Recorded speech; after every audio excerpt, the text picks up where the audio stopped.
2021 റിലീസായ fall in love with my trouble എന്ന കഥയാണ് ഇന്ന് നമ്മൾ കാണാൻ പോകുന്നത്. നമുക്ക് വേഗം തന്നെ വീഡിയോയിലേക്ക് കിടക്കാം. അതിനു മുന്നേ ഇതുപോലത്തെ വീഡിയോസ് കാണാൻ നിങ്ങൾക്ക് ഇഷ്ടമാണെങ്കിൽ മറക്കാതെ ഇപ്പോൾ തന്നെ നമ്മുടെ ചാനൽ ഒന്ന് സബ്സ്ക്രൈബ് ചെയ്യാം. കഥ തുടങ്ങുന്നത് നമ്മുടെ കഥാനായികയായ ടോങ്ങും അവളുടെ സുഹൃത്തും ക്ലാസ്സിലേക്ക് പോകാനായി ഒന്നിച്ച് വരുന്നത് കാണിച്ചുകൊണ്ടാണ്. ടോങ് നല്ല ഉറക്കക്ഷീണത്തില് വായിക്കോട്ടയൊക്കെ വിട്ടു വരുന്നത് കാണുന്ന സുഹൃത്ത്, നീ ഇങ്ങനെ പാർട്ട് ടൈം ജോലി എന്നും പറഞ്ഞ ഒരു റെസ്റ്റും എടുക്കാതെ ക്ലാസ് കഴിഞ്ഞാൽ ഫുൾ ബിസി ആയിരിക്കുന്നോണ്ടാ ഇത്ര ഉറക്കക്ഷീണം എന്നൊക്കെ പറഞ്ഞ് അവളെ വഴക്ക് പറയുന്നു. ആ സമയത്താണ് ഫ്രണ്ട് ഒരു ഓൺലൈൻ പോസ്റ്റ് മൊബൈലിൽ ശ്രദ്ധിക്കുന്നത്. നീ ദേ ഇത് കണ്ടോ, നിനക്കറിയില്ലേ ജിന്നിനെ? നമ്മുടെ ഈ നാട്ടിൽ തന്നെ ഏറ്റവും പ്രശസ്തനും പണക്കാരനുമായ യുവ ബിസിനസ്സുകാരനാണ് അയാൾ ദേ ഒരു പെണ്ണിന്റെ ഫോട്ടോ പോസ്റ്റ് ചെയ്തിട്ട് ഈ പെണ്ണ് എത്രയും പെട്ടെന്ന് തന്നെ വന്ന് കണ്ടില്ലെങ്കിൽ സംഗതി അവൾക്ക് തന്നെ ആയിരിക്കും പ്രശ്നം എന്ന രീതിയിൽ പോസ്റ്റ് ഇട്ടേക്കുന്നത് കണ്ടോ? ഇയാളിത് എന്തേ കാണിക്കുന്നതെന്ന് ഫ്രണ്ട് പിറുപിറുക്കുന്നത് കേട്ട് ആ ഒരു പോസ്റ്റ് ഒന്ന് നോക്കുന്ന ടോങ് ആകെ ഷോക്കാവുന്നു. കാരണം അതിലൊരു പെണ്ണ് ഫേസ് വ്യക്തമാകാത്ത രീതിയിൽ കിടക്കുന്നതാണുള്ളത്. പക്ഷെ ഇവൾ ആ ഫോട്ടോ കണ്ട് ഞെട്ടാൻ കാരണം ആ ഫോട്ടോയിലുള്ളത് ഇവള് തന്നെയാണ്. അവൾ എങ്ങനെയാണ്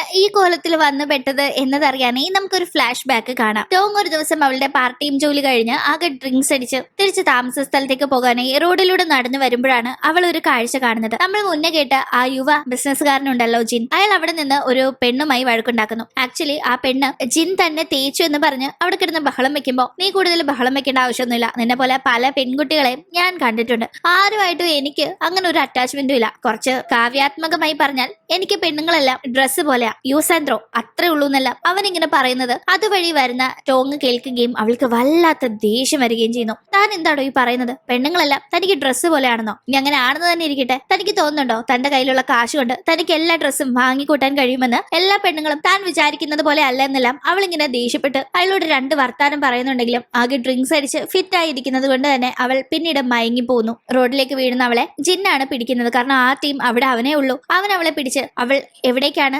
പോകാനിരുന്നത് അല്ലെങ്കിൽ അവളുടെ വീട് എവിടെയാണ് എന്നറിയാത്തത് കൊണ്ട് അവൻ ഒരിടത്തേക്ക് അവളെ കൊണ്ടുവരുന്നു. പിന്നീട് അടുത്ത ദിവസം അവൾ കണ്ണു തുറക്കുമ്പോൾ ദേഹത്ത് ഡ്രസ്സേ ഇല്ല.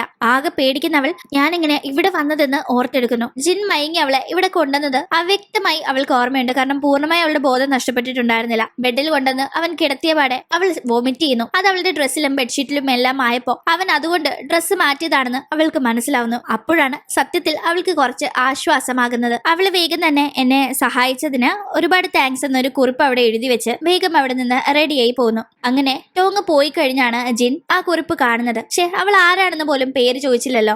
എന്തായാലും ആള് ചില്ലറക്കാരിയല്ല, ഒരു കാന്താരി തന്നെയാ. എന്നോടന്ന് അവള് വെല്ലുവിളിച്ച് സംസാരിച്ചതൊക്കെ അങ്ങനെ അങ്ങ് ചുമ്മാ വിടാൻ പറ്റുമോ? അതുകൊണ്ട് അവൾ ആരാണെന്ന് കണ്ടുപിടിക്കണമെന്ന് അവൻ തീരുമാനിക്കുന്നു. യഥാർത്ഥത്തിൽ ടോങ് ആ ബെഡിൽ കിടക്കുന്ന ഫോട്ടോ ഒന്നും അല്ല ജിൻ ഓൺലൈനിൽ പോസ്റ്റ് ചെയ്തിരുന്നത്. അതുപോലെ ഒരു ഫോട്ടോ വരച്ചതാണ് ഓൺലൈനിൽ അവൻ പോസ്റ്റ് ചെയ്തിരിക്കുന്നത്. പക്ഷെ അതിൽ ജിന്നിന്റെ ഡീറ്റെയിൽസും ഒപ്പം ആ ഒരു ഫോട്ടോയും ഒക്കെ കാണുന്ന അവൾക്ക് ഇത് താൻ തന്നെയാണെന്ന് മനസ്സിലാവുന്നുണ്ട്. അവൾ അതുകൊണ്ട് തന്നെ പ്രശ്നമൊന്നും ഉണ്ടാവാതിരിക്കാനായി ഇത് കണ്ടപാട് തന്നെ ജിന്നിനെ നേരിട്ട് ചെന്ന് കാണുന്നു. ആ ടീം അവനോട് അവൾ നടന്ന കാര്യങ്ങൾക്ക് സോറി പറയുന്നു. പിന്നെ താൻ കാരണം അന്ന് എന്തെങ്കിലും ബുദ്ധിമുട്ടുണ്ടെങ്കിൽ ഇതുകൊണ്ട് കോമ്പൻസേറ്റ് ചെയ്തോന്ന് പറഞ്ഞ് കുറച്ച് ക്യാഷും അവൾ അവിടെ വെക്കുന്നുണ്ട്.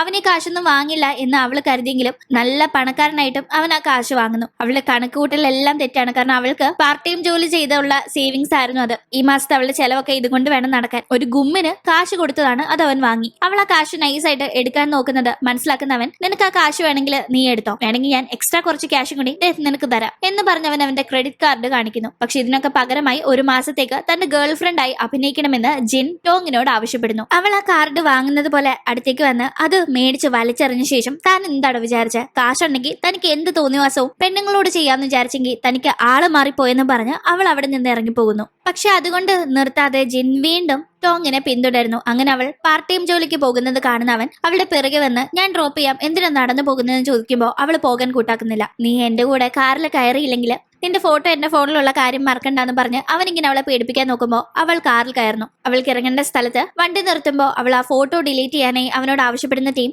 അതിന് നീ കാറിൽ കയറിയാ ഞാൻ ഫോട്ടോ ഡിലീറ്റ് ചെയ്യാന്ന് നിന്നോട് പറഞ്ഞിട്ടില്ലല്ലോ എന്ന് അവൻ പറയുമ്പോൾ ദേഷ്യം വരുന്ന അവൾ അവിടെ നിന്ന് കൊടുങ്കാറ്റ് പോലെ ഇറങ്ങി പോകുന്നുണ്ടെങ്കിലും വഴിയിൽ വെച്ച് അവളുടെ ക്രഷായ ബോയ് എന്ന പയ്യനെ കാണുന്നു. ആക്ച്വലി ഈ ബോയ്ക്കും ടോങ്ങിനോട് ഒരു താല്പര്യമുണ്ട്. അവർ പരിചയക്കാരാണ്. പക്ഷെ പ്രണയം അങ്ങനെ തുറന്നു പറഞ്ഞ് കപ്പിൾസ് ആയിട്ടില്ല. ബോയ് അങ്ങനെ ടോങ്ങിനെ കണ്ട് സംസാരിക്കുന്ന കൂട്ടത്തിൽ നാളെ അവധിയല്ലേ, ഫ്രീ ആണെങ്കിൽ നമുക്കൊരു ഫിലിമിന് പോയാലോ എന്ന് ചോദിക്കുമ്പോൾ എനിക്ക് നാളെ ഒരു പ്രോഗ്രാമും ഇല്ല, ഞാൻ വരാമെന്ന് അവൾ അപ്പൊ തന്നെ സമ്മതിക്കുന്നു. ഇതേ ടീം ടോങ്ങിനെ പറ്റി ജിൻ അന്വേഷിക്കുമ്പോഴാണ് അവൾ ഒരു ഓർഫണേജിലാണ് വളർന്നത് എന്ന കാര്യം മനസ്സിലാവുന്നത്. ഇപ്പോഴും ആ ഓർഫണേജുമായി നല്ല കണക്ഷനുള്ള ടോങ് പാർട്ട് ടൈം ജോലിക്കൊക്കെ പോയി അവിടേക്ക് കാശ് നൽകാറുണ്ട് അവിടുത്തെ കുട്ടികളെ വളരെ കാര്യമായി നോക്കുന്നു എന്ന കാര്യം അറിയുന്ന അവൻ ആ ഓർഫനേജ് അവൾക്ക് ഒരു വീക്ക്നെസ് ആണ്, അതുവഴിയെ അവളെ ഇനി തന്റെ മുന്നിലേക്ക് കൊണ്ടുവരാൻ പറ്റുമെന്ന് മനസ്സിലാക്കി ആ ഓർഫനേജ് പ്രവർത്തിക്കുന്ന റെന്റ് ബിൽഡിംഗ് അവൻ വിലക്ക് വാങ്ങുന്നു. അതുകൊണ്ട് തന്നെ ആ ഓർഫനേജിന്റെ നടത്തിപ്പുകാരൻ ബിൽഡിംഗ് പുതുതായി ഒരാൾ വാങ്ങിയത് കൊണ്ട് തന്നെ തങ്ങളോട് അവിടം വിട്ടു പോകാൻ പറയുമോ എന്ന പേടിയിൽ അത് വാങ്ങിയ ജിന്നിനെ കാണുമ്പോൾ ജിൻ നിങ്ങൾ ഇവിടെ ഓർഫനേജ് ഒക്കെ നടത്തിക്കോ, എനിക്ക് ഒരു കുഴപ്പമില്ല, നിങ്ങൾ ഇനി റെന്റും തരണ്ട, പക്ഷെ ഞാൻ നിങ്ങൾക്ക് ഇങ്ങനെ ഒരു ഉപകാരം ചെയ്യുമ്പോൾ നിങ്ങൾ എനിക്ക് തിരിച്ച് ഒരു ഉപകാരം ചെയ്യണമെന്ന് പറഞ്ഞ് അയാളോട് എന്തോ ഒന്ന് പറയുന്നുണ്ട്. അതെന്താണെന്ന് നമ്മളെ കേൾപ്പിക്കുന്നില്ലെങ്കിലും ജിന്നിനോട് സംസാരിച്ചു കഴിഞ്ഞ ഉടനെ ആ ഓർഫനേജ് നടത്തിപ്പുകാരൻ നേരെ വിളിക്കുന്നത് ടോങ്ങിനെയാണ്. അവളോട് ഇങ്ങനെ നമ്മുടെ ഓർഫനേജ് പ്രവർത്തിക്കുന്ന ബിൽഡിംഗ് ഒരു വലിയ ബിസിനസ്സുകാരൻ വാങ്ങി, അയാൾ നമ്മളോട് ഇവിടുന്ന് മാറാൻ പറയുന്നതിന് മുന്നേ മോള് ചെന്ന് അയാളോടൊന്ന് സംസാരിക്കണമെന്ന് റിക്വസ്റ്റ് ചെയ്യാണ്. ഇപ്പൊ തന്നെ നിങ്ങൾക്ക് എന്തായിരിക്കാം ജിൻ അയാളോട് പറഞ്ഞ സഹായം എന്ന് മനസ്സിലായി കാണുമല്ലോ അല്ലെ. എന്തായാലും ജിന്നാണ് ആ ഒരു ബിൽഡിംഗ് വാങ്ങിയ പണക്കാരൻ എന്ന് അറിയുന്ന ടോങ് വേറെ വഴിയില്ലാതെ ജിന്നിന്റെ മുന്നിലേക്ക് ഇതിനെപ്പറ്റി സംസാരിക്കാനായി പോകുന്നു. അങ്ങനെ ആ ഒരു ബിൽഡിംഗിൽ നിന്ന് ഓർഫനേജ് മാറ്റുണ്ടെങ്കിൽ തന്റെ ഗേൾ ഫ്രണ്ടായി ഒരു മാസം കോൺട്രാക്റ്റിൽ അഭിനയിക്കണമെന്ന് ജിൻ ആവശ്യപ്പെട്ടത് പ്രകാരം വേറെ വഴിയില്ലാതെ ടോങ് അതിന് സമ്മതിക്കുന്നു. അങ്ങനെ അവർ കോൺട്രാക്റ്റിലും ഒപ്പുവെക്കുന്നുണ്ട്. ശരി, ഇപ്പൊ നീ എന്റെ ഗേൾ ഫ്രണ്ടായി അഭിനയിക്കാൻ സംബന്ധിച്ച സ്ഥിതിക്ക് നമുക്കൊരു വൈൻ കുടിച്ച് തുടങ്ങിയാലോ എന്ന് അവൻ ചോദിക്കുമ്പോൾ വൈനൊക്കെ കുടിക്കാം, പക്ഷെ എന്റെ ദേഹത്ത് പോലും നിങ്ങൾ ഈ ഒരു കോൺട്രാക്റ്റിന്റെ പേര് പറഞ്ഞ് തൊട്ടുപോരുതെന്ന് അവൾ പറഞ്ഞാണ് വൈൻ കുടിക്കുന്നത്. ആ വൈൻ കുടിച്ച പാടെ അവൾക്ക് ഒരു മയക്കം വരുന്നു. മയക്കത്തിൽ നിന്ന് പിന്നീട് ഉണരുന്ന അവൾ അന്നത്തെ പോലെ എന്തെങ്കിലും സംഭവിച്ചു കാണുമോ എന്ന് പേടിച്ച് ഡ്രസ്സൊക്കെ നോക്കുമ്പോൾ ഡ്രസ്സൊക്കെ ദേഹത്തുണ്ട്. അവൻ തന്നെ ഒന്നും ചെയ്തിട്ടില്ല എന്ന് മനസ്സിലാക്കുന്ന അവൾക്ക് ആശ്വാസമാവുന്നു. അവളിങ്ങനെ മയക്കത്തിൽ നിന്ന് എഴുന്നേറ്റ്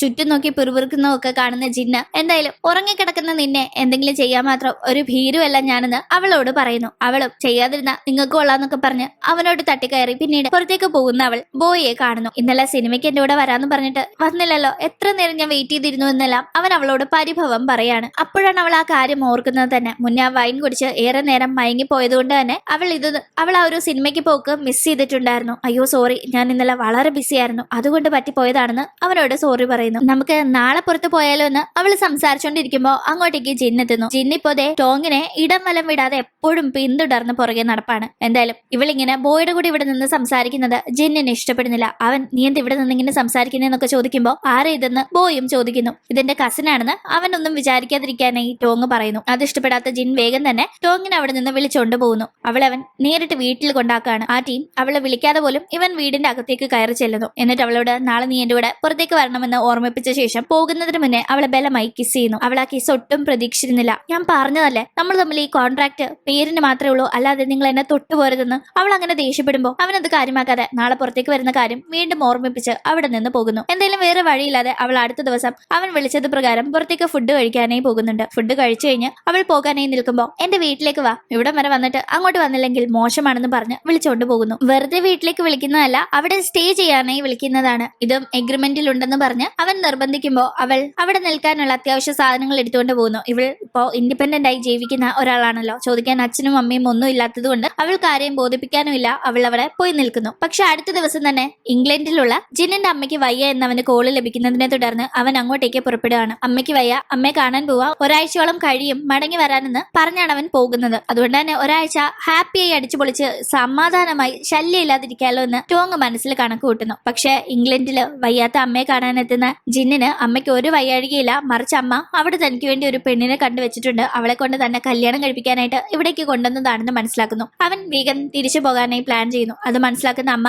അവന്റെ പാസ്പോർട്ടും ലഗേജും ഒക്കെ എടുത്ത് ഒളിപ്പിച്ചു വെക്കുകയാണ് അവനെ തിരിച്ചു വിടാതിരിക്കാനായി. അതുകൊണ്ട് തന്നെ അവന് ഇവളെ കോൺടാക്ട് ചെയ്ത് കാര്യങ്ങൾ പറയാൻ കഴിയുന്നില്ല. ഒരാഴ്ച കഴിഞ്ഞും മടങ്ങിയെത്താനും കഴിയുന്നില്ല. ആദ്യത്തെ ഒരാഴ്ച അവനെ കാണാതെ വളരെ ഹാപ്പിയായി അവൾക്ക് കടന്നു പോകുന്നുണ്ടെങ്കിലും പിന്നീട് എന്ത് പറ്റി, ഒരാഴ്ച കഴിഞ്ഞ് വരാന്ന് പറഞ്ഞല്ലേ, കോൺടാക്ട് ചെയ്യാനും പറ്റുന്നില്ലല്ലോ, എന്തെങ്കിലും സംഭവിച്ചു കാണോ എന്നൊക്കെ ഒരു ആദ്യം അവൾക്ക് വരുന്നു. അങ്ങനെ എന്തായാലും ഒരാഴ്ച പിന്നീട് ഒരു മാസത്തേക്ക് എത്തുന്നു. ഒരു മാസമായിട്ടും അവൻ വന്നില്ലെങ്കിലും ഒരു മാസത്തേക്കായിരുന്നല്ലോ തങ്ങളുടെ കോൺട്രാക്ട്. അതുകൊണ്ട് തന്നെ കോൺട്രാക്ടിന്റെ കാലാവധി അവസാനിച്ചു, ഇനി ഞാൻ മടങ്ങി പോവുകയാണെന്ന് അവനൊരു മെസ്സേജ് അയച്ച് അവൾ അവന്റെ താമസ സ്ഥലത്ത് നിന്ന് പോകുന്നു. അപ്പോഴേക്കും ടോങ്ങിന്റെ പഠനമൊക്കെ അവസാനിച്ചിട്ടുണ്ടായിരുന്നു. ഇനി അവൾക്ക് ജോലിക്ക് ട്രൈ ചെയ്യേണ്ട സമയമാണ്. ചെറിയ ചെറിയ മാറ്റങ്ങൾ അങ്ങനെ ടോങ്ങിന്റെ ജീവിതത്തിൽ നടക്കുന്നുണ്ടെങ്കിലും അവൾക്ക് ബോയോടുള്ള ഇഷ്ടവും ബോയ്ക്ക് അവളോടുള്ള പറയാത്ത ആ ഒരു ഇഷ്ടവും അതേപോലെ കണ്ടിന്യൂ ചെയ്തു പോകുന്നുണ്ട്. അങ്ങനെ ഇരിക്കുകയാണ് തിരിച്ച് ജിൻ മടങ്ങിയെത്തുന്നത്. അവൻ വന്ന പാടെ ഇതുപോലെ പഠനം കഴിഞ്ഞ് ജോലിക്ക് ബോയിക്ക് ടോങ് അന്വേഷണം നടത്തുന്നതും അവൾ ബോയുമായി ഇപ്പോഴും കോണ്ടാക്റ്റിലുള്ളതും മനസ്സിലാക്കുന്നു. ജിൻ നേരിട്ട് ടോങ്ങിന്റെ മുന്നിൽ പോകാതെ ഇൻഡയറക്റ്റ് ആയി അവൾക്ക് അവന്റെ തന്നെ സ്ഥാപനത്തിൽ ജോലി ഏർപ്പാടാക്കുന്നു.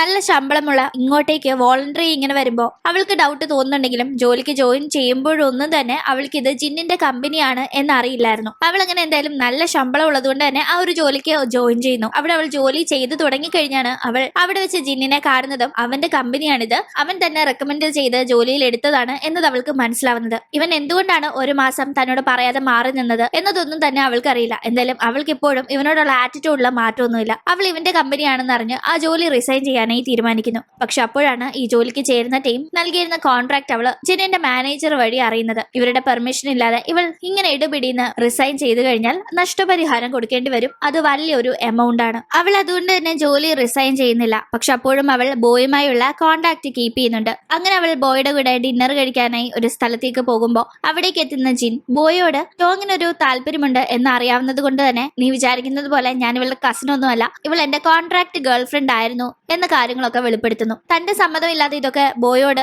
ജിൻ ഇങ്ങനെ വെളിപ്പെടുത്തിയത് ടോങ്ങിന് തീരെ ഇഷ്ടപ്പെട്ടിട്ടില്ല. അവൾ ജിന്നിനോട് ഷൗട്ട് ചെയ്ത് ബോയെ അവിടെ നിന്ന് വിളിച്ചോണ്ട് പോയി അവനോട് കാര്യങ്ങൾ പറയാണ്. ഇങ്ങനെ ഒരു പ്രത്യേക സാഹചര്യത്തിൽ എനിക്ക് അയാളുടെ കോൺട്രാക്ട് ഗേൾ ഫ്രണ്ടായി അഭിനയിക്കേണ്ടി വന്നു, താല്പര്യം ഉണ്ടായിട്ട് ചെയ്തതല്ല, പെട്ടുപോയതാണ്. പക്ഷെ യഥാർത്ഥത്തിൽ എനിക്ക് അയാളോട് യാതൊരു താല്പര്യവുമില്ല എന്നല്ല. അങ്ങനെ എന്തായാലും ആ ഒരു മൊമെന്റിൽ രണ്ടുപേരും അവരുടെ ഇഷ്ടം തുറന്നു പറയുകയും റിലേഷനിലാവുകയും ചെയ്യുന്നു. തുടർന്ന് അടുത്ത ദിവസം ബോയ് ടോങ്ങിനെ ജോലി സ്ഥലത്ത് ഡ്രോപ്പ് ചെയ്യാനായി പോകുന്നു. ആ ടീം ബായ് പറയുന്ന കൂട്ടത്തിൽ ബോയ് ടോങ്ങിനെ കിസ് ചെയ്യാനായി നോക്കുന്നുണ്ട്. പക്ഷെ അവൾ എന്തോ ഒരു കാര്യം കൊണ്ട് അവനെ അതിന് അനുവദിക്കുന്നില്ല.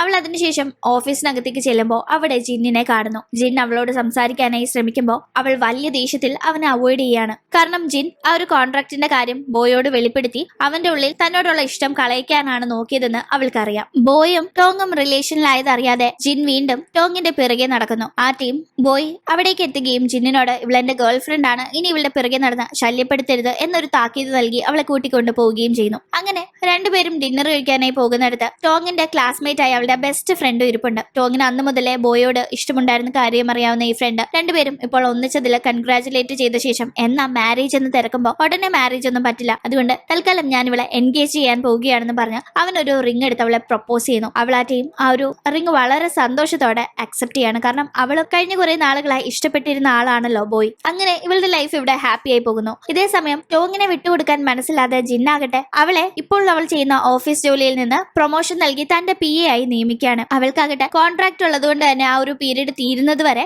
ഇങ്ങനെ പ്രൊമോഷന്റെ പേരിലോ അല്ലെങ്കിൽ പോസ്റ്റ് മാറ്റി എന്ന പേരിലോ ഒന്നും ജോലി ഉപേക്ഷിക്കാൻ സാധിക്കില്ല. ഉപേക്ഷിച്ചാൽ വലിയ നഷ്ടപരിഹാരം കൊടുക്കേണ്ടി വരും. അതുകൊണ്ട് തന്നെ അവൻ തന്നെ PA ആക്കിയെങ്കിൽ അവനായിട്ട് തന്നെ ആ പോസ്റ്റിൽ നിന്ന് എടുത്തു മാറ്റുന്ന രീതിയിൽ താൻ പെരുമാറും എന്ന് മനസ്സിൽ കണക്ക് കൂട്ടുന്നു. അതിന്റെ ഭാഗമായി അവൻ PA ആയ അവൾക്ക് കൊടുക്കുന്ന ജോലികളെല്ലാം അവൾ നേരെ തലകുത്തി വളരെ മോശമായി തന്നെ ചെയ്തു വെക്കുന്നു. പക്ഷെ അവൾ എന്തൊക്കെ ചെയ്തിട്ടും അവള് വിചാരിക്കുന്ന പോലെ ഒരു റെസ്പോൺസ് ജിന്നിന്റെ ഭാഗത്ത് നിന്ന് ലഭിക്കുന്നില്ല. അവൻ വളരെ കാര്യമായി തന്നെയാണ് അവളോട് പെരുമാറുന്നത്. ആ ടീം അവളുടെ വിരലിൽ കിടക്കുന്ന മോതിരം കാണുമ്പോഴാണ് ഇവൾ ശരിക്കും ബോയുമായി റിലേഷനിലായി എന്നത് അവന് ബോധ്യമാവുന്നത്. അത് അവനെ വല്ലാത്ത സങ്കടത്തിലാക്കുന്നുണ്ട്. ഇതേ ടീം മറ്റൊരു കാര്യം ബോയുടെയും ടോങ്ങിന്റെയും ഇടയിൽ സംഭവിക്കുന്നു. ബോയ് ജോലി ചെയ്യുന്ന സ്ഥാപനത്തിലെ ഉടമയുടെ മകൾക്ക് ഹൃദയ സംബന്ധമായ രോഗമുണ്ട്. ആ പെൺകുട്ടിക്ക് ഇനി അധികം ആയുസില്ല. അത് ആ പെൺകുട്ടിക്ക് അറിയില്ലെങ്കിലും അവളുടെ അച്ഛനറിയാം. അവൾക്കാകട്ടെ ഈ സ്ഥാപനത്തിൽ ജോലി ചെയ്യുന്ന ബോയോട് പ്രണയമാണ്. അതുകൊണ്ട് തന്നെ തന്റെ മകൾക്ക് അധികം ആയുസില്ലെങ്കിലും അവൾ ജീവിക്കുന്ന അത്രയും നാള് ആഗ്രഹിക്കുന്നത് പോലെ ഹാപ്പിയായി ജീവിക്കണം എന്ന കണക്കൂട്ടലിൽ അദ്ദേഹം ബോയോട് മകളുടെ ബോയ്ഫ്രണ്ടായി അഭിനയിക്കാനായി ആവശ്യപ്പെട്ടിട്ടുണ്ടായിരുന്നു. അതുകൊണ്ട് അവൻ ആ രീതിയിൽ അഭിനയിക്കുന്നു. ഇത് ടോങ് അറിയുന്നുണ്ട്. അവൾക്ക് പക്ഷേ അതിൽ വലിയ തെറ്റൊന്നും തോന്നുന്നില്ല. കാരണം അവൾക്ക് ഈ ഒരു സിറ്റുവേഷൻ മനസ്സിലാവുന്നു. അങ്ങനെ ഇരിക്കെ ആ പെൺകുട്ടിയെ കൺസൾട്ട് ചെയ്യാനായി ഹോസ്പിറ്റലിൽ ബോയ് കൊണ്ടുപോകുന്ന സമയത്താണ് അവന് അവിടെ വെച്ച് വയ്യാഴിക വരുന്നതും തുടർന്ന് അവന് ബ്രെയിൻ ട്യൂമർ ആണ്, അധികം നാൾ ഇനി അവനും കാണില്ല എന്ന കാര്യം അവൻ അറിയുന്നത്. ഇതറിയുന്ന അവൻ ആകെ തകരുന്നു. അവൻ വളരെ സിൻസിയർ ആയിട്ടാണ് ടോങ്ങിനെ ഇഷ്ടപ്പെടുന്നത്. പക്ഷെ ഇങ്ങനെ ആയുസില്ലാത്ത താൻ അവളുടെ ജീവിതത്തിലേക്ക് ചെന്ന് അവളുടെ ജീവിതം കൂടി സങ്കടത്തിലാക്കരുത് എന്ന് തോന്നുന്ന അവൻ ഒരു തീരുമാനമെടുക്കുന്നു. അവൻ അതിനായി ആദ്യം ചെന്ന് കാണുന്നത് ജിന്നിനെയാണ്. ജിന്നിനോട് താൻ ഇനി ടോങ്ങിന്റെ ജീവിതത്തിൽ കാണില്ലെന്നും ടോങ്ങിനെ ജിൻ നന്നായി നോക്കണമെന്നും ആവശ്യപ്പെടുന്നു. ശേഷം അവൻ ടോങ്ങിന്റെ അടുത്തേക്ക് ചെന്ന് അവളുമായുള്ള റിലേഷൻ തനിക്ക് ഇനി കണ്ടിന്യൂ ചെയ്യാൻ സാധിക്കില്ലെന്നും താൻ ആ പെൺകുട്ടിയുമായി ആ കുട്ടിയുടെ ചികിത്സയ്ക്കായിട്ട് വിദേശത്തേക്ക് പോവാ, ഇനി മടങ്ങി വരാൻ പോകുന്നില്ല എന്നുമെല്ലാം പറയുന്നു. ഇവന് തന്നെ മടുത്തു കാണും. തന്നെ വേണ്ടാത്തത് കൊണ്ടാണ് ഇവൻ താനുമായുള്ള റിലേഷൻ ഉപേക്ഷിക്കുന്നത് എന്ന് മാത്രമേ അവൾ അതിലൂടെ മനസ്സിലാക്കുന്നുള്ളൂ. ഇവന്റെ അസുഖമോ ഇവൻ ഇനി അധികം നാള് ജീവനോടെ കാണില്ല എന്ന കാര്യമോ ഒന്നും തന്നെ ടോങ്ങിന് അറിയില്ലല്ലോ. എന്തായാലും തന്നെ വേണ്ടാത്ത ഒരാളെ ജീവിതത്തിൽ പിടിച്ചു നിർത്താൻ സാധിക്കില്ല എന്ന് തോന്നുന്ന അവളാകട്ടെ അവൻ നൽകിയ ആ ഒരു മോതിരവും കൊടുത്ത് ആ ഒരു റിലേഷൻ സങ്കടത്തോടെയാണെങ്കിലും അവസാനിപ്പിക്കുന്നു. അങ്ങനെ കുറച്ച് നാളുകൾ കടന്നു പോകുന്നു. ഇപ്പോൾ അവൾ ലൈഫിന്റെ വളരെ ഒരു ലോ പോയിന്റിലാണ് ഉള്ളത്. കാരണം അവൾ കഴിഞ്ഞ കുറെ വർഷങ്ങളായി ഇഷ്ടപ്പെട്ടിരുന്ന ആളുമായി എൻഗേജ്മെന്റും എല്ലാം നടത്തിയ ആ ഒരു റിലേഷനാണ് ബ്രേക്കപ്പിലേക്ക് ചെന്നത്. അതുകൊണ്ട് തന്നെ ആ ഒരു പോയിന്റിൽ നിൽക്കുന്ന അവൾക്ക് താങ്ങായും തണലായും അവിടെ ഉണ്ടായിരുന്നത് ജിന്നാണ്. അവൻ വളരെ കെയറോടുകൂടി അവൾ അവഗണിക്കുമ്പോഴെല്ലാം പെരുമാറി അവളുടെ നിഴല് പോലെ നടന്ന് ഒടുക്കം അവളുടെ മനസ്സ് നേടിയെടുക്കുന്നു. അവൾ ആദ്യമൊക്കെ അവൻ അവോയ്ഡ് ചെയ്തിരുന്നെങ്കിലും അവന്റെ ഇഷ്ടം സിൻസിയറായ പ്രണയത്തിന് ഇങ്ങനെ റിജക്ഷൻ ലഭിക്കുന്നത് എത്രത്തോളം സങ്കടകരമായ കാര്യമാണ് എന്ന് സ്വന്തം അനുഭവത്തിലൂടെ മനസ്സിലാക്കി അവനെ അക്സെപ്റ്റ് ചെയ്യാൻ തീരുമാനിച്ച് അങ്ങനെ അവർ റിലേഷനിലാവുന്നു. അങ്ങനെ ഹാപ്പിയായി ഇവരുടെ ലൈഫ് മുന്നോട്ട് പോകുന്നു. ജിന്നിന്റെ ഗേൾ ഫ്രണ്ടായി ജിന്നിന്റെ കൂടെ ഒരു പാർട്ടിയിൽ ടോങ് പങ്കെടുക്കുന്ന സമയത്താണ് അവിടെ വെച്ച് ജിന്നിന്റെ ഒരു ഫ്രണ്ടായ യുവിനെ ടോങ് പരിചയപ്പെടുന്നത്. ആക്ച്വലി ഈ യുവിന് ജിന്നിനോടൊരു താല്പര്യമുണ്ട്. അവളും ജിന്നിനെ പോലെ തന്നെ ഒരു ബിസിനസ്സുകാരിയാണ്. അവൾക്ക് ഇവരുടെ റിലേഷൻ തീരെ ഇഷ്ടപ്പെടുന്നില്ല. ഇവരെങ്ങനെയും രണ്ടാക്കണമെന്ന് അവൾ തീരുമാനിക്കുന്നു. ഇതേ ടീം ജിന്നിന്റെ ഗേൾ ഫ്രണ്ടായ താൻ അവന്റെ അസിസ്റ്റന്റായി ഒരേ കമ്പനിയിൽ വർക്ക് ചെയ്യുന്നത് അത്ര നല്ലതായി ടോങ്ങിന് തോന്നുന്നില്ല. ആളുകൾ കമ്പനിക്കകത്തും പുറത്തും പലതും അടക്കം പറയുന്നതും ഒക്കെ അവൾ അറിയുന്നുണ്ട്. അതുകൊണ്ട് തന്നെ അവൾ ജിന്നിനോട് ഞാൻ വർക്ക് ചെയ്യാൻ ഇഷ്ടപ്പെടുന്നത് ഫാഷൻ ഡിസൈനിങ് ഫീൽഡിലാണ്, അതുകൊണ്ട് ഞാൻ ഇനി കുറച്ചുനാൾ ആ രീതിക്ക് വർക്ക് ചെയ്യട്ടെ എന്ന് ചോദിക്കുമ്പോൾ ജിൻ അവൾക്ക് ഇഷ്ടമുള്ളത് ചെയ്യാനുള്ള പെർമിഷൻ അവൾക്ക് നൽകുന്നുണ്ട്. അതുകൊണ്ട് തന്നെ ജിന്നിന് പരിചയമുള്ള യു നടത്തുന്ന ഫാഷൻ ഡിസൈനിങ് ഫേമില് ടോങ് ജോലിക്ക് കയറുന്നു. ഇത് തന്നെ അവസരമെന്നോർത്ത് ടോങ് പോലും അറിയാതെ അവൾക്ക് ജ്യൂസിൽ മയങ്ങാനുള്ള പൊടി കലക്കി കൊടുത്ത് മയങ്ങുന്ന അവളെ ഒരു പയ്യനെ കൊണ്ട് എടുപ്പിച്ച് അവനുമായി അവൾ വളരെ ക്ലോസ് ആയിട്ടുള്ളത് പോലെ ചില പിക്ചേഴ്സ് യു ക്ലിക്ക് ചെയ്യിക്കുന്നു. അതൊക്കെ അവൾ നൈസായി ജിന്നിന്റെ കയ്യിൽ എത്തിക്കുന്നുമുണ്ട്. ടോങ് വേറെ റിലേഷനിലാണ് എന്നത് ജിന്നിനെ കൊണ്ട് വിശ്വസിപ്പിച്ചെടുക്കാനായിട്ടാണ് യു അങ്ങനെ ചെയ്യുന്നത്. ജിൻ പിന്നീട് ടോങ്ങിനോട് ആ ഫോട്ടോ കാണിച്ചിട്ട് അതിലെ പയ്യൻ ആരാണെന്ന് അന്വേഷിക്കുമ്പോൾ ഞാൻ ജോലി ചെയ്യുന്ന ആ സ്ഥാപനത്തിൽ തന്നെ ഉള്ള ഒരു പയ്യനാ, എനിക്കിത് പെട്ടെന്നൊരു തലകറക്കം പോലെ വന്നപ്പോ അവൻ എന്നെ സഹായിക്കുന്നതാ, എടുത്തുകൊണ്ട് പോകുന്നത് ആരും ഇങ്ങനെ ക്ലിക്ക് ചെയ്ത് വെറുതെ തെറ്റിദ്ധാരണ ഉണ്ടാക്കുന്നതാണെന്ന് അവളുടെ അറിവിൽ അവൾക്ക് നടന്ന കാര്യങ്ങൾ അവൾ വെളിപ്പെടുത്തുന്നു. അവൾക്ക് അറിയില്ലല്ലോ ഇത് യുവിന്റെ ചതിക്കുഴിയായിരുന്നു എന്ന്. എന്തായാലും യു പറഞ്ഞ കാര്യങ്ങളിലും ഇപ്പോൾ ടോങ് വഴി അറിഞ്ഞ കാര്യങ്ങളിലും പന്തുകേട് തോന്നുന്ന ജിൻ അതിനെപ്പറ്റി അന്വേഷിക്കുമ്പോൾ യു മനഃപൂർവ്വം ഇങ്ങനെ കാര്യങ്ങൾ വരുത്തിയതാണെന്ന് അവന് മനസ്സിലാവുന്നു. അവൻ അപ്പോഴാണ് യുവിന് തന്നോട് താല്പര്യമുണ്ടെന്നും അവൾ തന്നെ സ്വന്തമാക്കാനായിട്ടാണ് ഇങ്ങനെയൊക്കെ ചെയ്യുന്നതെന്നും മനസ്സിലാവുന്നത്. അവൻ അവളോട് സ്ട്രെയിറ്റ് ആയിട്ട് തന്നെ എനിക്ക് നിന്നോട് അത്തരത്തിലുള്ള യാതൊരു ഇഷ്ടമില്ല, എനിക്കിഷ്ടം ടോങ്ങിനെയാണ്, ദയവ് ചെയ്ത് ഞങ്ങൾക്കിടയിൽ വെറുതെ ഇങ്ങനെ പ്രശ്നം ഉണ്ടാക്കി നമുക്കിടയിലുള്ള ഫ്രണ്ട്ഷിപ്പ് നശിപ്പിക്കരുത് എന്നൊരു താക്കീത് അവൾക്ക് നൽകുന്നത്. അങ്ങനെ വീണ്ടും ഇവരുടെ ലൈഫ് പ്രശ്നങ്ങളൊന്നുമില്ലാതെ ഹാപ്പിയായി മുന്നോട്ട് പോകുന്നു. ഒരു ദിവസം ടോങ് ജിന്നിനോട് എന്റെ അമ്മയുടെ ഓർമ്മ ദിവസമാണ് ഇനി വരാൻ പോകുന്നത്, അപ്പോൾ എന്റെ കൂടെ അമ്മയുടെ കല്ലറയിലേക്ക് വരണം, എനിക്ക് നിന്നെ അമ്മയെ പരിചയപ്പെടുത്തണമെന്ന് അവൾ പറയുന്നു. അവൻ വളരെ ഹാപ്പിയായി സമ്മതിക്കുന്നു. കൂട്ടത്തിൽ അവൾ ഇവന്റെ ഫാമിലിയെ പറ്റി ചോദിക്കുമ്പോൾ അവൻ അതിന് വലിയ ഉത്തരവൊന്നും കൊടുക്കുന്നില്ല. അവൾക്ക് ഇവന്റെ ഫാമിലി മെമ്പേഴ്സിനെ പരിചയപ്പെടണം എന്നൊക്കെ ഉണ്ടെങ്കിലും അവൻ അതിനിപ്പോ താല്പര്യപ്പെടുന്നില്ല. സംഭവം എന്താണെന്ന് വെച്ചാൽ ഇവൻ ഇങ്ങനെ ഇവളുമായി റിലേഷനിലായ കാര്യം അമ്മയ്ക്ക് അറിയില്ല. അമ്മ മറ്റൊരു വിവാഹം അവന് വേണ്ടി നോക്കി വെച്ചിരിക്കുകയാണല്ലോ. അതുകൊണ്ട് തന്നെ അവൻ അമ്മ അറിഞ്ഞാൽ എന്ത് സംഭവിക്കുമെന്ന പേടിയിൽ ഇപ്പോൾ അമ്മയോട് അത് വെളിപ്പെടുത്തുന്നില്ല. അങ്ങനെ ഇരിക്കുകയാണ് ജിന്നിന്റെ അമ്മ ജിന്നിന് വേണ്ടി നോക്കി വെച്ചിരിക്കുന്ന മായി എന്ന പെൺകുട്ടി ജിന്നിനൊരു സർപ്രൈസ് ആയി അവനെ കാണാനായി എത്തുന്നത്. ഒരു പെൺകുട്ടി ജിന്നിനെ കാണാൻ വന്നതറിഞ്ഞ് അതാരാണെന്ന് ടോങ് തിരക്കുമ്പോൾ അവൻ യഥാർത്ഥത്തിൽ അവൾ താനുമായി വിവാഹം അമ്മ ഉറപ്പിച്ചു വെച്ചിരിക്കുന്ന പെൺകുട്ടിയാണെന്ന് വെളിപ്പെടുത്താതെ തന്റെ കസിൻ ആണെന്ന് പറയുന്നു. പക്ഷെ പിന്നീട് ടോങ്ങിന് സത്യങ്ങൾ മനസ്സിലാവുന്നു. അവൾക്ക് വല്ലാത്ത സങ്കടം വരുവാണ്. ഇങ്ങനെ ഒരു റിലേഷൻ അമ്മ നോക്കി വെച്ചിട്ടും ഇവൻ അത് തന്നോട് ഇത്രയും നാൾ മറച്ചു വെച്ച് താനുമായി ഇത്രയും ക്ലോസ് ആയി ഇവൻ തന്നെ പറ്റിക്കാൻ നോക്കുകയാണോ, അതുകൊണ്ടാണോ വീട്ടിലേക്ക് തന്നെ ഇൻട്രൊഡ്യൂസ് ചെയ്യാത്തത് എന്നിങ്ങനെ സംശയങ്ങൾ അവൾക്ക് വരുന്നു. അവൾ അതിൽ വല്ലാത്ത സങ്കടത്തിലാവുന്നു. പക്ഷെ അവളെ വിടാതെ പിറകെ എത്തുന്ന ജിൻ അവളെ ബലമായി കൂട്ടിക്കൊണ്ടുപോകുന്നു. അവളെ വിട്ടിട്ട് പോവില്ല എന്ന് പറയുന്നവൻ അവൾക്ക് വിശ്വാസമാകാനായി അന്ന് അവളുടെ കൂടെ തന്നെ ടൈം സ്പെൻഡ് ചെയ്യുന്നുണ്ട്. അവൻ അതൊക്കെ വളരെ ആത്മാർത്ഥമായിട്ടാണ് ചെയ്യുന്നതെങ്കിലും അപ്പോഴും അവൾക്ക് എന്തൊക്കെയോ കൺഫ്യൂഷൻസ് ഉണ്ട്. അതുകൊണ്ട് തന്നെ അടുത്ത ദിവസം രാവിലെ അവൻ ഉറക്കം എണ്ണീക്കുന്നതിന് മുന്നേ തന്നെ അവൾ അവിടെ നിന്ന് എങ്ങോട്ടോ പോകുന്നു. പിന്നീട് ഉറക്കം എണ്ണീക്കുന്ന ജിൻ അവിടെ മിററിൽ ലിപ്സ്റ്റിക് കൊണ്ട് ടോങ് എഴുതിയ കുറിപ്പാണ് കാണുന്നത്.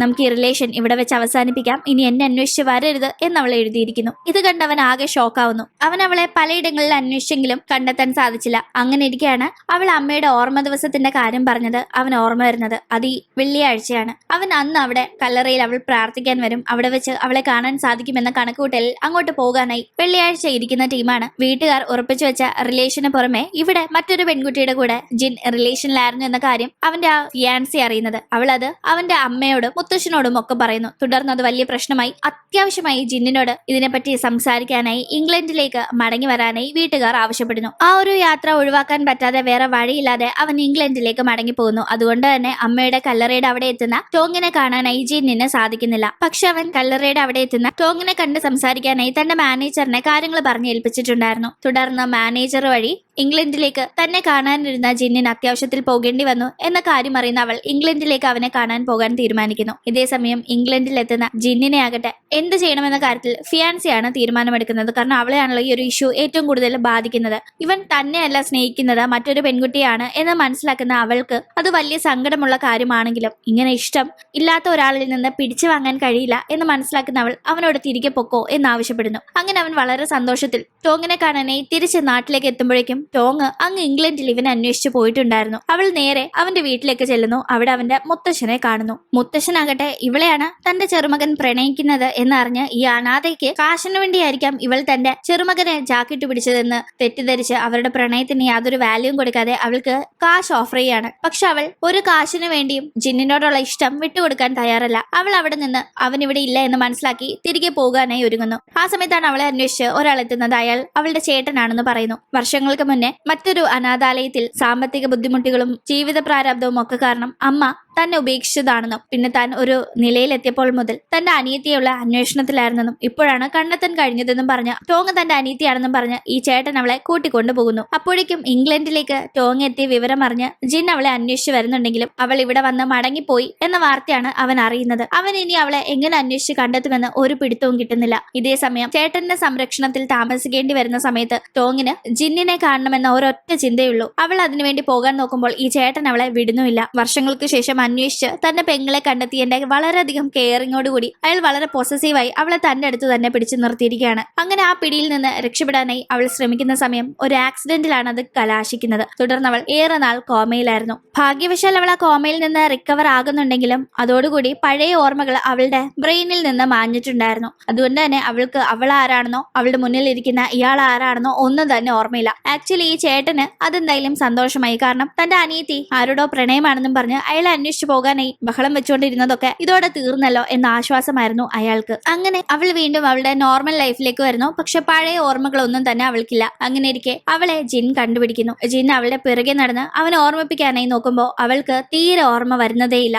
പക്ഷെ ഇവൻ പറയുന്ന കാര്യങ്ങളും തന്റെ ചേട്ടൻ പറയുന്ന കാര്യങ്ങളും വെച്ച് കമ്പയർ ചെയ്യുമ്പോൾ ചേട്ടൻ എന്തൊക്കെയോ ഉരുണ്ട് കളിക്കുന്നതായി തോന്നുന്ന അവൾ തന്റെ പാസ്റ്റ് ഓർത്തെടുക്കാനായി തന്നെ പറ്റി തന്നെ അന്വേഷണങ്ങൾ നടത്തുന്നു. അങ്ങനെ അവൾ ജീവിച്ചിരുന്ന അനാഥാലയത്തിലേക്കും മുന്നേ അതിനുശേഷം താമസിച്ച വീട്ടിലേക്കും ഒക്കെ ചെല്ലുന്ന അവൾക്ക് പല പല ഹിന്റുകൾ ലഭിക്കുകയാണ്. അങ്ങനെ പഴയ പല ഡോട്ടുകൾ കണക്ട് ചെയ്യുന്ന അവൾക്ക് അവളുടെ പാസ്റ്റ് ഓർമ്മ വരുന്നു. ചേട്ടൻ പറയുന്നത് പോലെ അല്ല, മറിച്ച് ജിൻ പറഞ്ഞതുപോലെ താൻ അവന്റെ ഗേൾ ഫ്രണ്ട് ആയിരുന്നു എന്ന കാര്യങ്ങൾ ഓർക്കുന്ന അവൾ പഴയ ഓർമ്മകൾ തിരിച്ചു വന്നത് ചേട്ടന്റെ മുന്നിൽ ഭാവിക്കാതെ തങ്ങളുടെ ഒരു കോമ്പറ്റീറ്റർ സ്ഥാപനത്തിന്റെ ഉടമയായ ജിന്നിനോട് ബിസിനസ് കാര്യങ്ങൾ സംസാരിക്കാൻ പോവുകയാണെന്ന് പറഞ്ഞ് അവനെ കാണാനായി പോകുന്നു. അവന്റെ അടുത്ത് എനിക്ക് എല്ലാ കാര്യങ്ങളും ഓർമ്മ വന്നു, ഇനി നമ്മൾ പിരിയരുത്, എനിക്കത് താങ്ങാനാവില്ല എന്ന് പറഞ്ഞ് ഒന്നാവാനായുള്ള സമ്മതം അവൾ അറിയിക്കുന്നു. തുടർന്ന് രണ്ടുപേരും അവർ തമ്മിൽ പിരിക്കാൻ നോക്കുന്ന അവരുടെ വീട്ടുകാരെ ഉപേക്ഷിച്ച് അവർ സ്വപ്നം കണ്ടതുപോലെ ഒരു ജീവിതത്തിന് വേണ്ടി ഒളിച്ചോടുകയാണ്. അങ്ങനെ ആരുടെയും ശല്യമില്ലാതെ ബിസിനസിന്റെ ഭാരമില്ലാതെ വളരെ ഹാപ്പിയായ ഒരു ജീവിതം അവർ ഒന്നിച്ച് ജീവിക്കുന്നത് കാണിച്ചുകൊണ്ട് ഈ ഒരു കഥ ഇവിടെ അവസാനിക്കുന്നു. ഇന്നത്തെ ഈ ഒരു വീഡിയോ നിങ്ങൾക്ക് ഇഷ്ടപ്പെട്ട് കാണുമെന്ന് പ്രതീക്ഷിക്കുന്നു. ഇഷ്ടപ്പെട്ടെങ്കിൽ മറക്കാതെ വീഡിയോ ലൈക്ക് ചെയ്തും ഷെയർ ചെയ്തും സബ്സ്ക്രൈബ് ചെയ്തും സപ്പോർട്ട് ചെയ്യാം. വീണ്ടും കാണും വരെ ബൈ.